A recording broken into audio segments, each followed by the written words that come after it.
Pues bien amigos, hoy inicio una serie un tanto diferente que tiene como propósito presentar herramientas en el afán de hacer frente a las amenazas a la vida y a la familia. Y empezaré con un tema que bien podemos titular la familia como ente de prevención e intervención ante las amenazas de la ideología de género y la cultura de la muerte. Y un punto que me parece importante considerar es el comentario que hiciera hace cientos de años el rey David. Si fueran destruidos los fundamentos, ¿qué puede hacer el justo? Si las bases son derruidas, ¿sobre qué se puede sostener o la vida o la familia? Y es que una imagen de posmodernidad ha seducido a la mayor parte del mundo occidental, al punto de que pocas sociedades como la rusa se oponen a cuanta barbaridad proponen las farmacéuticas transnacionales, de quienes surgen tantísimas propuestas de libertinaje para atacar los valores universales. ¿Cuáles son los valores que están siendo debilitados? En primer lugar, los valores definen los pensamientos de las personas, la manera en cómo desean vivir y compartir sus experiencias con quienes les rodean. Hay valores compartidos por la sociedad que establecen los comportamientos y actitudes de las personas en general, con el propósito de un bienestar colectivo.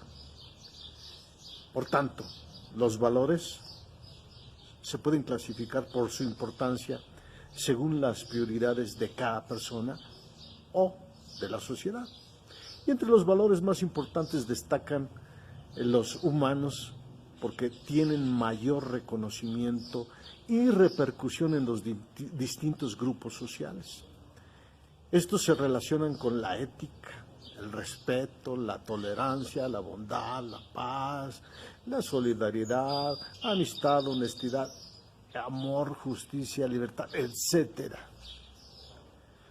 Ahora, a manera de ilustración, la libertad como valor humano para tomar decisiones y expresar sentimientos y opiniones se está ponderando al magnificar la libre expresión de la sexualidad en todos los sentidos, formas, edades y sexo, razón por la que tales valores de antaño se están derrumbando progresivamente.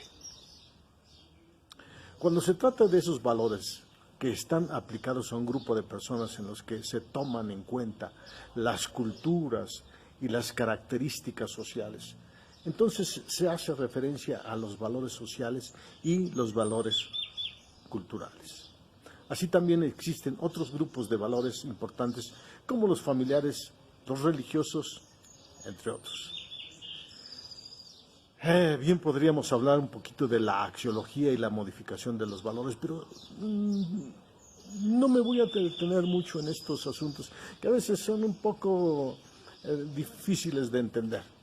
Pero la axiología es la rama de la filosofía que tiene como objetivo estudiar los valores y los juicios de valor. Y seguramente esta misma disciplina modifica sus apreciaciones, como es lógico, o está haciendo una modificación. Y aún el mismo lenguaje se está modificando, obligando a las academias de la lengua a modificar sus diccionarios, iniciando aceptación de nuevas acepciones para que sean más familiares esas nuevas expresiones y coadyuven así a los cambios de conducta, de juicio y de valor.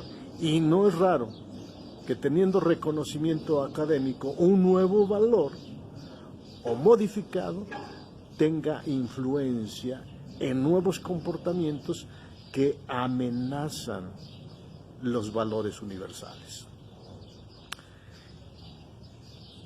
Ahora bien, hablando de los valores éticos y morales, los términos de ética y moral tratan, entre otros temas, el concepto de los valores, aunque en muchos casos se habla indistintamente de valores éticos y morales, lo cual no tiene el mismo significado.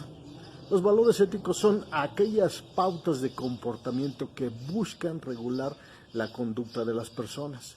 Tienen un carácter universal y se adquieren durante el desarrollo de los individuos y de manera personal.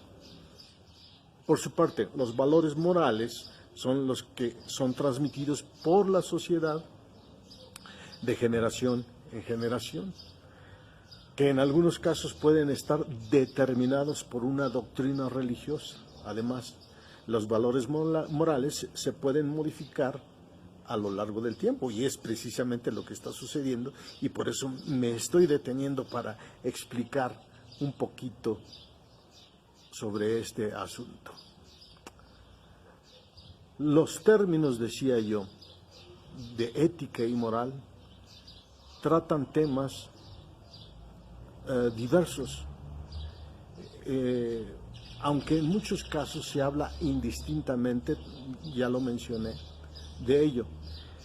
Y eso precisamente es lo que está siendo trastocado de forma violenta, pues en nuestros días está galopando por el mundo una serie de cambios, de perspectivas, que golpean las bases morales, éticas, de conducta, de cultura, valores religiosos, sociales, y no solo de nuestro país, México, sino del mundo en la generalidad.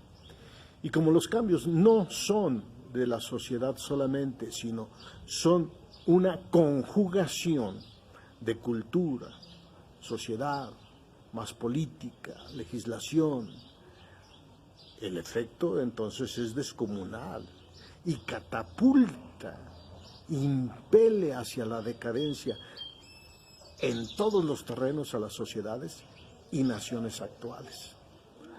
Y lamentablemente las políticas públicas solo tienen como móvil participar en la globalización con la mayor competitividad y eficacia. Eso les interesa a los gobernantes de los países principalmente. Importan poco los efectos a nivel moral, psicológico, familiar, social, para nosotros, los ciudadanos. Por eso, mientras no permeemos a las diferentes áreas de poder, de influencia, nos queda el núcleo más importante dejado en nuestras manos, la familia. ¿Y qué cosas deben de hacerse para enfrentar, en el afán de prevenir y corregir los efectos de lo que amenaza a las familias mexicanas? ¿Cómo vamos a fortalecer los fundamentos? Voy a señalar una serie de recomendaciones.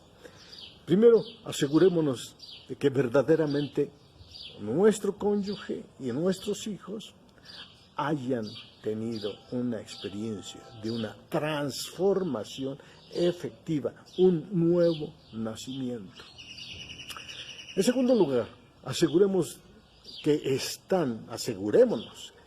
están fundamentadas sus conductas y valores en la Biblia y no en valores relativos. Tercero,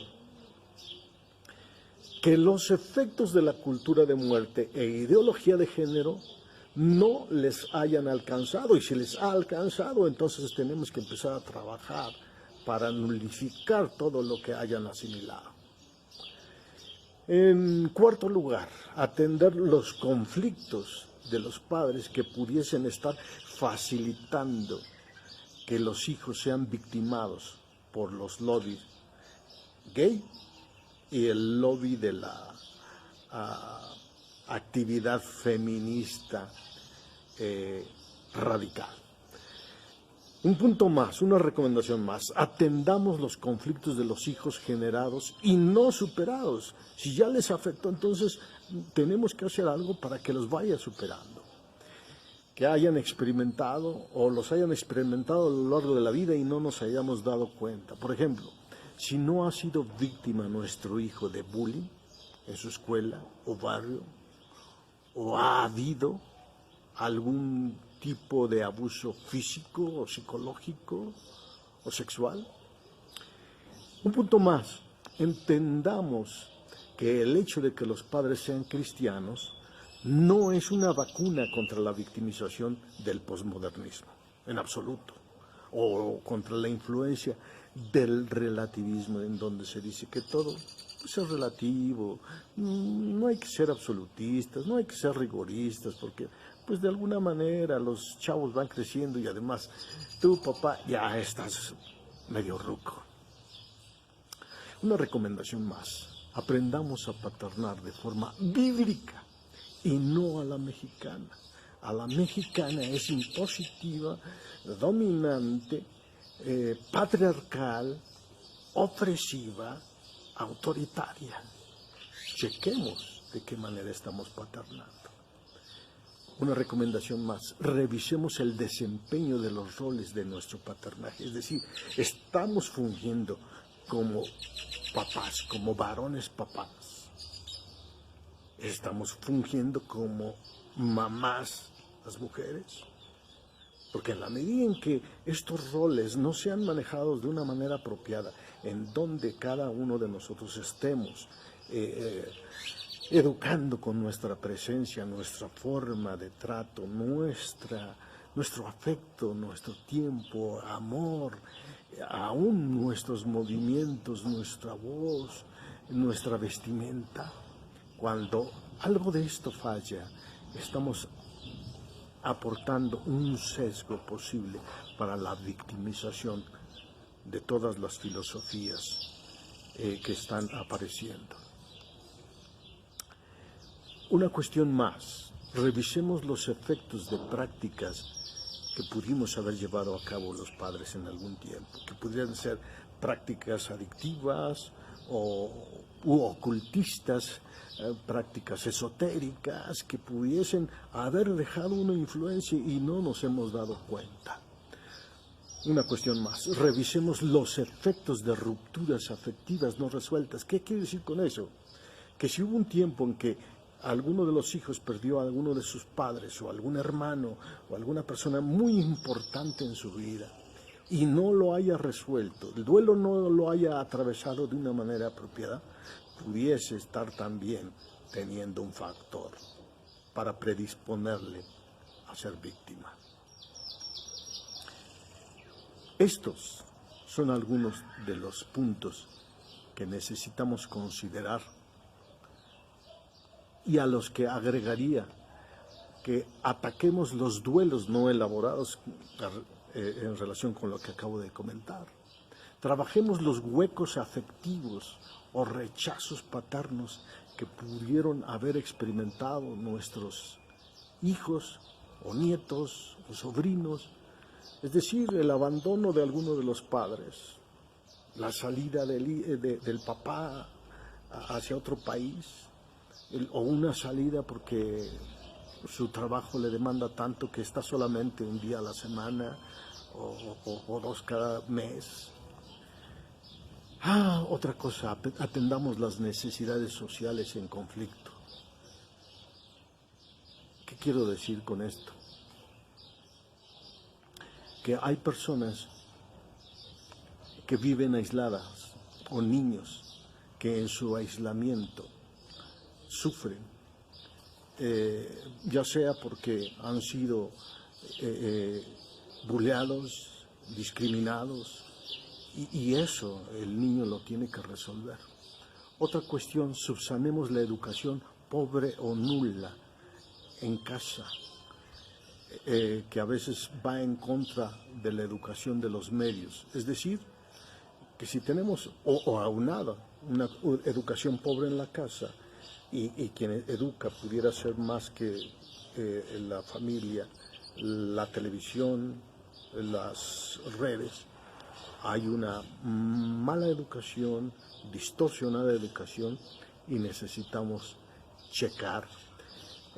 Cuando la educación la dan los medios o los amigos, que se denominan los grupos de referencia, contraataquemos por otra parte las pocas o nulas capacidades de análisis entre el bien y el mal, que nuestros hijos sepan muy bien la diferencia, porque somos a veces tan relativistas que queremos que ellos discriminen en su momento, cuando quieran, entre el bien y el mal, y esto se aprende. Y si no lo enseñamos a temprana hora, después va a ser más difícil. Otra cuestión, asegurémonos de proveer un ambiente no tóxico para un desarrollo óptimo de los hijos y nietos. Es decir, que no haya una situación tan terriblemente difícil y dañina en casa que esté generando ansiedad, angustia, miedo, zozobra, temores, inseguridades que dificultan el buen desarrollo, el sano desarrollo, y entonces en consecuencia sea fácilmente atrapado por algún grupo y seducido para algunas prácticas. Consideremos la genética y la epigenética como factor olvidado, ignorado y oscuro del presente de los hijos. ¿Qué quiero decir con esto? Que a veces la genética la pasamos por alto, aunque podemos hacer poco cuando esta ya ha sido, valga la expresión, heredada. Pero hay elementos epigenéticos, es decir, los cuales se suscitaron algunos eventos que podrían marcar la vida de nuestros hijos. ¿Qué cosas han sucedido? ¿Qué cosas pudieron haber sucedido en papá, en mamá, en los abuelos? Y que pudiéramos encontrarnos en un momento dado con que brincan algunas anomalías, algunos trastornos, algunas conductas que en un momento dado no nos podríamos explicar, y que sin embargo bien se pueden atender de manera previa. Por ejemplo, si alguien es nieto de una persona que ha sido prófuga o que ha estado en la cárcel, esto puede marcar la herencia, y en un momento dado brincar y manifestarse 2, 3 generaciones después, y nos va a intrigar por qué razón este hijo o este nieto, este bisnieto, tiene parte de las características que llevaron al abuelo a la cárcel, al bisabuelo a la guerra, qué sé yo, o depresiones que surgen como prácticas o como efectos de la persecución o de la guerra o de la rivalidad entre bandas. En fin, este tipo de recomendaciones, así de manera tan sucinta, muy probablemente las estemos ampliando en algún otro momento, y espero vernos la próxima ocasión. Si les interesan algunos otros de mis videos, los encuentran en Face con mi nombre, Jorge García Jaén, y también en YouTube, y por ahí pongan alguna inquietud que pudiéramos dar respuesta a ellas con alguna otra grabación como esta. Muchas gracias y hasta luego.